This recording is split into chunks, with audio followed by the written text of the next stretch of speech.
কি করছিস তুই এখন? I'm doing rangoli here so that চলে গেছে রঙ্গোলির দিন। it feels like a Diwali. তো কালী পুজোর দিন আমাদের লাঞ্চে ছিল ফ্রাইড রাইস আর আলুর দম, যেহেতু নিরামিষ তাই।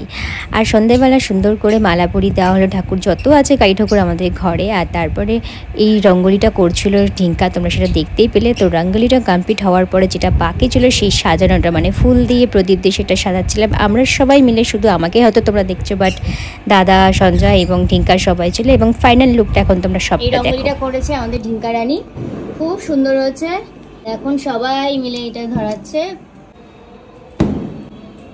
খুব সুন্দর লাগছে। পুটকুলি পায়ে পড়বে। এস আওয়াজ বলাতেই মুখ একদম ক্যামেরার দিকে ঘুরে গেল। সবাই মিলে ফটো তুলবে এখানে। আর এখন পুরো সুন্দর লাগছে, এত ভালো লাগছে। বাহ বাহ বাহ, আমার তো সত্যিই খুব সুন্দর লেগেছে, বাট তোমাদের কিরকম লেগেছে অবশ্যই জানিও।